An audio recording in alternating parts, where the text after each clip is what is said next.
कहानी की शुरुआत होती है चिली की सबसे खौफनाक और हाई सिक्योरिटी जेल सैंटियागो से। सैंटियागो की ये जेल इतिहास की सबसे खतरनाक जेलों में से एक थी, जहां दाखिल होना तो आसान था, पर वहां से जिंदा बचकर निकलना लगभग नामुमकिन। दरअसल इस जेल को एक बेहद बेरहम अंग्रेज वार्डन चलाता था, जो नए कैदियों के कदम रखते ही पहले ही दिन सबको साफ चेतावनी दे देता है। अगर किसी ने भी यहाँ से भागने की कोशिश की तो उसे सीधे गोली मारी जाएगी। इस खौफनाक ऐलान को सुनते ही कैदियों के पसीने छूट जाते हैं। लेकिन उसी भीड़ में 5 कैदियों का एक ऐसा ग्रुप भी था जिनके माथे पर डर नाम की चीज दूर दूर तक दिखाई नहीं दे रही थी। इस ग्रुप का लीडर लियोन वार्गस था। लियोन और उसके साथियों ने जेल के अंदर घुसने से पहले ही ये सोच लिया था कि उन्हें यहाँ से बाहर कैसे निकलना है। असल में ये कोई खूंखार अपराधी या कातिल नहीं, बल्कि वे सब के सब आंदोलनकारी थे, जिनके ऊपर देशद्रोह का आरोप लगाकर सरकार उनके साथ बेहद बुरा बर्ताव कर रही थी। लेकिन ये सेनानी अपने शातिर दिमाग के लिए जाने जाते थे, जिनसे डरकर ही सरकार ने उन्हें इस खौफनाक सलाखों के पीछे डाला था। पर ये लोग न सिर्फ वहां से भागने में कामयाब होने वाले थे, बल्कि जेल ब्रेक का एक ऐसा अटूट रिकॉर्ड बनाने वाले थे जिसे आज तक कोई तोड़ नहीं पाया है। ये पूरी कहानी एक सच्ची घटना पर आधारित है। एक दिन सभी कैदियों को अचानक एक नई जेल बिल्डिंग में शिफ्ट किया जाता है, जहाँ हर किसी को अपनी अपनी बैरक चुनने की पूरी आजादी दी गई थी। मौका मिलते ही लियोन बाकी कैदियों को पीछे छोड़ते हुए सीधे बैरक नंबर 50 की तरफ भागता है। उसे किसी भी हालत में इस सेल पर कब्जा जमाना था, क्योंकि ठीक उसके नीचे बाहर निकलने का रास्ता मौजूद था। पर जैसे ही लियोन बैरक नंबर 50 पर पहुंचता है, उसकी उम्मीदों पर पानी फिर जाता है, क्योंकि उससे पहले ही किसी और ने उस सेल पर कब्जा कर लिया था। हालांकि लियोन के साथ ही इस काम में बिल्कुल भी नहीं चूकते। उसका दोस्त राफेल बाकियों के साथ मिलकर उन्हीं सेल्स पर कब्जा कर लेता है, जो उनकी योजना के मुताबिक तय की गई थी। यहाँ जितने भी कैदी बंद थे, उनसे वही काम करवाया जाता था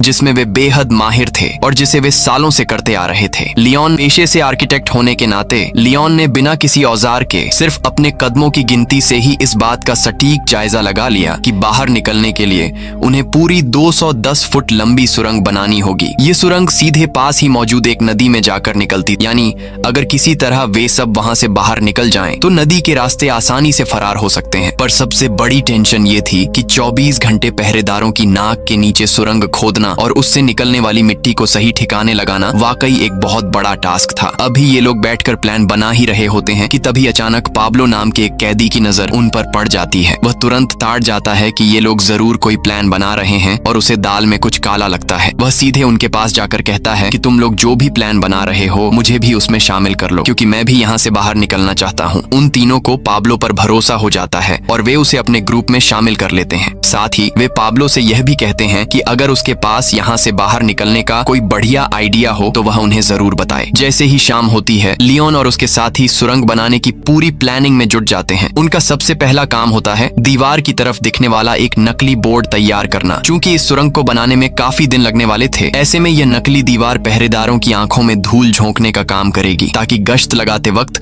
उन्हें कभी पता ही न चले कि उस बोर्ड के पीछे भागने की सुरंग तैयार हो रही है। अगली सुबह जेल के अहाते में कुछ नए कैदियों को लाया जाता है, जिनकी हालत देखकर साफ पता चल रहा था कि उन्हें बहुत बेदर्दी से पीटा गया है। इसी जुल्म का जायजा लेने और कैदियों का हाल जानने के लिए डिफेंस अटॉर्नी फाबियोला पिज़्ज़ो वहां पहुंचती हैं, लेकिन जल्लाद वार्डन अपनी मनमानी दिखाते हुए उन्हें जेल के अंदर कदम तक नहीं रखने देता। उधर दूसरी तरफ लियोन का एक वफादार साथी, जो हर वक्त अपने हाथ में गिटार थामे रहता था, वह चुपके से गिटार के ढांचे में छिपा कर रखा हुआ एक बड़ा सा स्क्रू ड्राइवर बाहर निकालता है और बिना किसी की नजर में आए उसे सीधे लियोन को थमा देता है। औजार हाथ में आते ही लियोन बिना एक पल गंवाए छत पर छेद करने की कोशिश में जुट जाता है। थोड़ी ही देर की मशक्कत के बाद छत का एक सफेद हिस्सा टूटकर सीधा नीचे आ गिरता है। जब वे ऊपर नजर उठाकर देखते हैं तो वहां एक काफी बड़ा गड्ढा हो चुका था। अब सबसे बड़ी चुनौती यह थी कि पहरेदारों की नजर पड़ने से पहले उस गड्ढे को कैसे भी करके बंद किया जाए। ऐसे में लियोन तुरंत अपने साथी राफेल से कुछ अंडों का इंतजाम करने को कहता है। उसकी तरकीब यह थी कि टूटे हुए सीमेंट प्लास्टर के बुरादे में अंडों को मिलाकर एक मजबूत देसी प्लास्टर तैयार किया जाए। इसके बाद गैंग का हर बंदा अपने अपने काम में जुट जाता है। वहीं उनका वह संगीतकार दोस्त, जो गिटार बजाने में उस्ताद था, बैरक के बाहर खड़े होकर पहरेदारों को बातों और संगीत में उलझाने की जिम्मेदारी संभाल लेता है। जैसे ही उसे सिक्योरिटी की आहट मिलती है, वह गिटार पर खतरे का खास अलर्ट ट्यून बजाना शुरू कर देता है। धुन सुनते ही लियोन और उसकी टीम को समझ आ जाता है कि गार्ड्स किसी भी वक्त अंदर दाखिल हो सकते हैं। वे तेजी से काम निपटाते हैं और उस मरम्मत किए गए हिस्से के ठीक ऊपर एक पोस्टर चिपका देते हैं। ऐन मौके पर रोजाना की तरह चेकिंग करने वाले गार्ड्स बैरक में धमक पड़ते हैं। उनमें से एक सिपाही का ध्यान सीधा उस पोस्टर पर जाता है और वह उसे उखाड़ने ही वाला होता है कि तभी अचानक उसका दूसरा साथी उसे आवाज देकर बुला लेता है। इस तरह एक बड़े खतरे से उनकी जान बाल बाल बच जाती है। लेकिन यह तो महज एक ट्रेलर था, क्योंकि असली और मुश्किल काम तो अभी बाकी था। उन्हें ग्राउंड फ्लोर की उस सेल से सुरंग की खुदाई शुरू करनी थी, जिसकी दीवार पर गार्ड्स की नजर से बचने के लिए एक नकली लकड़ी का ब्लॉक या लॉक सेट करना बेहद जरूरी था। वे दीवार तोड़ने का काम शुरू ही करते हैं कि अचानक खबर मिलती है कि सिक्योरिटी ऑफिसर सीधे उन्हीं की बैरक की तरफ बढ़ा चला आ रहा है। यह सुनते ही सबके हाथ पांव फूल जाते हैं, पर वे तुरंत उस टूटी हुई जगह के आगे सामान अड़ाकर उसे कवर कर देते हैं और ऐसे नाटक करने लगते हैं जैसे कुछ हुआ ही ना हो। सिक्योरिटी ऑफिसर को जरा सा भी शक नहीं होता और वह बाकी कैदियों की जांच करने आगे निकल जाता है। ऑफिसर के जाते ही वे एक बार फिर एक्टिव हो जाते हैं। कमरे में रखे रेडियो की आवाज तेज कर दी जाती है ताकि दीवार ठोकने की आवाज बाहर न जाए। वे दीवार को ठीक उसी शेप में तोड़ते हैं जिस शेप का उन्होंने नकली ब्लॉक तैयार किया था, ताकि खुदाई के बाद उस ब्लॉक को वहीं फिट करके सुरंग का मुंह पूरी तरह छुपाया जा सके। इसके बाद जिस छत को उन्होंने अंडों के प्लास्टर से जोड़ा था, अब सुरंग से निकलने वाली सारी मिट्टी को वे उसी के ऊपर जमा करने लगते हैं। इसी तरह रोजाना छुप छुप कर खुदाई का काम चलता रहता है और देखते ही देखते कई दिन गुजर जाते हैं। इस पूरे ऑपरेशन के दौरान उनका संगीतकार दोस्त बाहर तैनात रहकर अपने गिटार के सुरों से पहरेदारों का ध्यान भटकाता रहता। जब भी गार्ड्स करीब आते, वह खतरे की वही खास धुन छेड़ देता जिससे अंदर काम कर रहे लोग तुरंत सतर्क हो जाते। लेकिन इसी बीच ऑस्कर नाम का एक दूसरा कैदी हर रोज इन्हें एक ही वक्त पर एक ही जैसा संदिग्ध काम करते हुए गौर से देख रहा था। उसके दिल में शक का बीज अंकुरित हो चुका था कि ये लोग पक्का कोई बहुत बड़ा कांड करने की फिराक में हैं। उधर अगले दिन जब लियोन खुद सुरंग के अंदर जाकर उसकी गहराई नापता है तो उसका हौसला पूरी तरह टूट जाता है। महीनों की हाड़ तोड़ मेहनत के बाद भी सुरंग अभी 10% भी नहीं खुदी थी। लियोन को यह कड़वा सच समझ आ जाता है कि अगर इस रफ्तार से चले तो सुरंग पूरी होने में सालों लग जाएंगे और अगर जल्द बाहर निकलना है तो इस मिशन में और हाथों की जरूरत पड़ेगी। इसीलिए लियोन जोखिम उठाकर जेल के कुछ और भरोसेमंद कैदियों को अपने गुप्त प्लान में शामिल करता है और उन्हें वह छुपा हुआ रास्ता दिखाता है। सुरंग देखते ही वे सब उनका साथ देने को सहर्ष तैयार हो जाते हैं। दरअसल इनमें से ज्यादातर वे कैदी थे जिन्हें कुछ ही दिनों में फांसी के फंदे पर लटकाया जाना था और वे किसी भी कीमत पर अपनी जिंदगी बचाना चाहते थे। अब जब जेल के कई और कैदी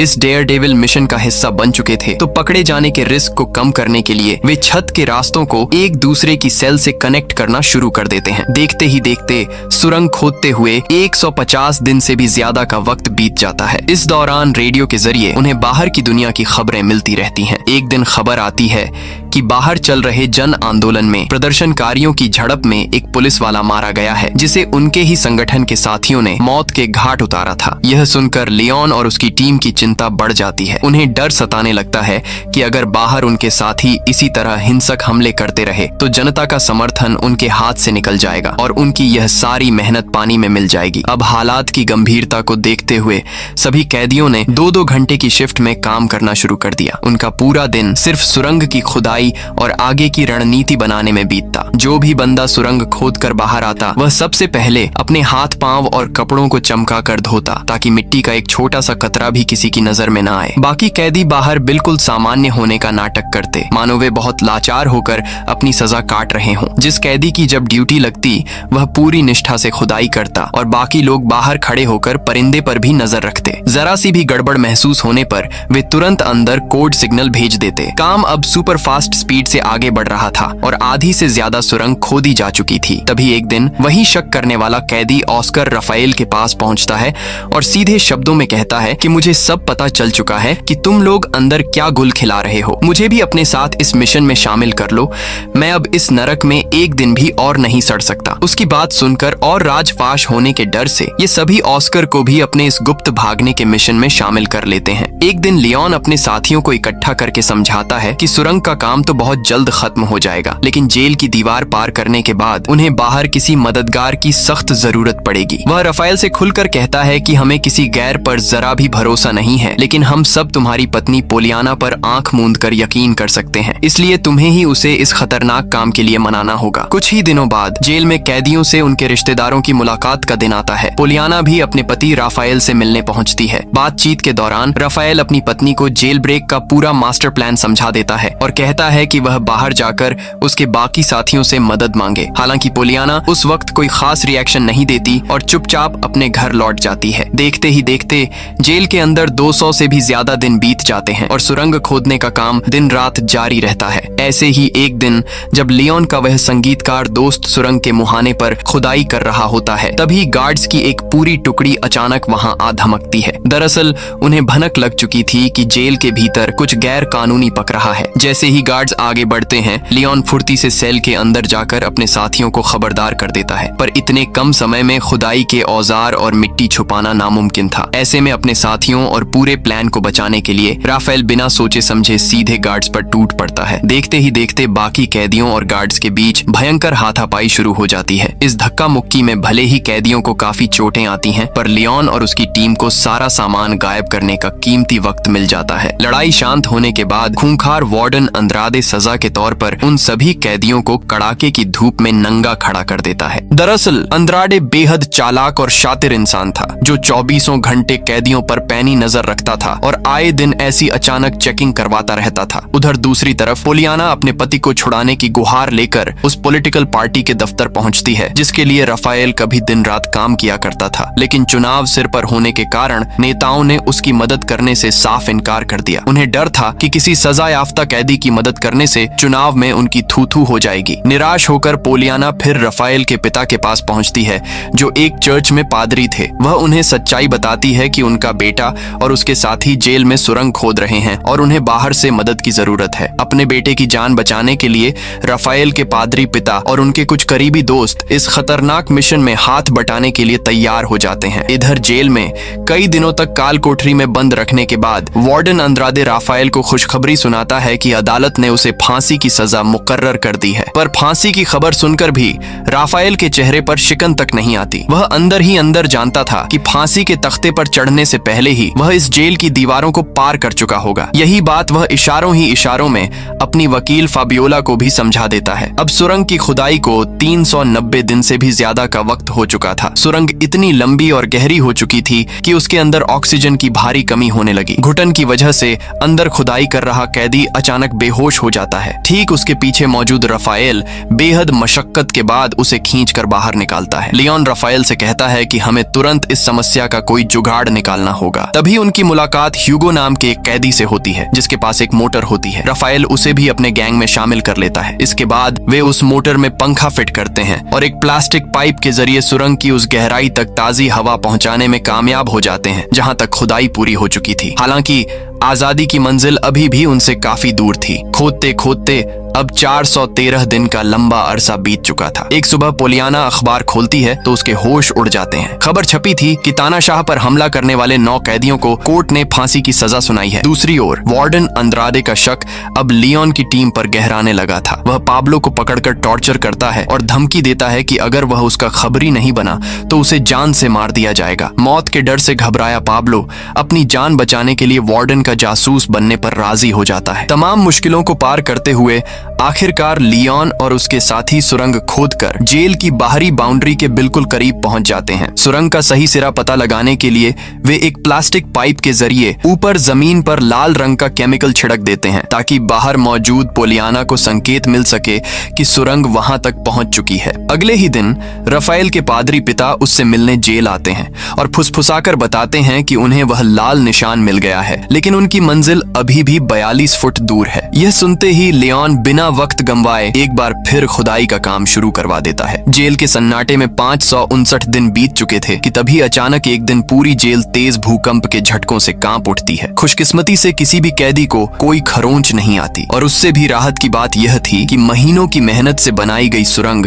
बिल्कुल सुरक्षित रहती है। उस पर भूकंप का कोई असर नहीं पड़ता। सभी चैन की सांस लेते हैं और तय करते हैं कि इससे पहले कि अगला भूकंप आए और सब कुछ तबाह हो जाए, उन्हें यहाँ से निकलना ही होगा। अगले अगले दिन जब सुरंग की आखिरी इंच तक खुदाई पूरी हो जाती है तो लियोन अपनी बैरक के एक ऐसे कैदी के पास जाता है जो पैर से अपाहिज था। लियोन उससे कहता है कि चलो हमारे साथ बाहर निकलो, पर वह बुजुर्ग कैदी अपनी जिंदगी जी चुका था और जानता था कि अपनी विकलांगता के कारण वह संकरी सुरंग में रेंग नहीं पाएगा, इसलिए वह साथ जाने से साफ मना कर देता है। आखिरकार वह ऐतिहासिक तारीख आ ही जाती है जिसका वे पिछले 567 दिनों से इंतजार कर रहे थे। रात के वक्त जब बाकी सारे कैदी मजे से टीवी देखने में मशगूल थे, तभी सुरंग के मिशन में शामिल कैदी एक एक करके खिसकना शुरू कर देते हैं। किसी को कानों कान खबर तक नहीं होती। कैमरा हमें सुरंग के अंदर ले जाता है जहां 49 कैदी एक के पीछे एक पेट के बल रेंगते हुए आगे बढ़ रहे थे। सबसे आगे रफाएल मौजूद था जो सुरंग के मुहाने से एक एक करके अपने साथियों को ऊपर खींच रहा था। इसी बीच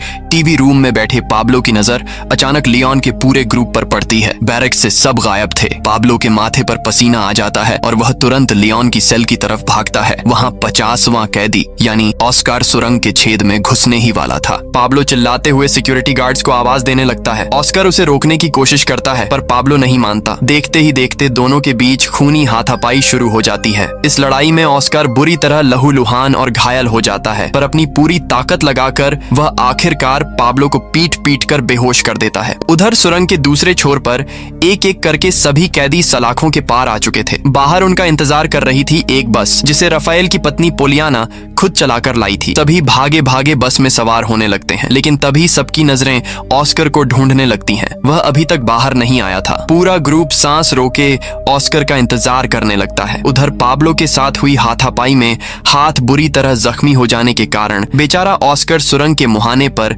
लाचार पड़ा हुआ था और हिलने की हालत में भी नहीं था। वे आखिरी पल तक उम्मीद लगाए ऑस्कर का इंतजार करते रहे, पर तभी अचानक पूरी जेल परिसर में खतरे का सायरन गूंज उठता है। दरअसल जेल के बाकी कैदियों को भी सुरंग की भनक लग चुकी थी और अंदर हड़कंप मच गया था। सायरन बजते ही पोलियाना को भारी मन से बिना ऑस्कर के ही गाड़ी आगे बढ़ानी पड़ती है। इस तरह सुरंग के रास्ते कैदियों का यह जांबाज ग्रुप सलाखों के पीछे से सही सलामत बाहर निकलने में कामयाब हो जाता है। हालांकि कुछ बदकिस्मत कैदियों को गार्ड्स मौके पर ही दबोच लेते हैं, लेकिन जब सिक्योरिटी की टीम सेल के अंदर दाखिल होकर उस 80 फुट लंबी खौफनाक सुरंग को देखती है तो उनके होश उड़ जाते हैं। घमंडी वार्डन अंद्रादे का सारा गुरूर एक झटके में चकनाचूर हो जाता है। उधर जो कैदी बस में सवार होकर सुरक्षित निकल चुके थे, पोलियाना उन्हें नए जाली दस्तावेज और कुछ पैसे थमा देती है। इसके बाद पकड़े जाने के रिस्क को खत्म करने के लिए उन्हें 3-3 के छोटे ग्रुप्स में अलग अलग जगहों पर छोड़ दिया जाता है। इसी के साथ महीनों की हाड़ तोड़ मेहनत, अटूट हौसले और सूझबूझ के दम पर ये सभी स्वतंत्रता सेनानी उस नर्क रूपी जेल से हमेशा हमेशा के लिए आजाद हो जाते हैं। यह चिल्ली के इतिहास का सबसे बड़ा और अनोखा जेल ब्रेक था, जहां एक ही रात में देखते ही देखते 49 कैदी वार्डन की नाक के नीचे से रफू चक्कर हो गए। एक ऐसा कीर्तिमान जिसे आज तक कोई नहीं तोड़ पाया है। और इसी के साथ इस ऐतिहासिक आजादी की यह खौफनाक दास्तान यहीं पर खत्म होती है। दोस्तों, ये थी आज की हमारी पूरी कहानी। कैसी लगी कमेंट में जरूर बताना, और स्क्रीन पर जो वीडियो दिख रही है ये भी काफी मजेदार है, तो क्लिक करो और एंजॉय करो। मिलते हैं नेक्स्ट वीडियो में, तब तक के लिए बाय बाय।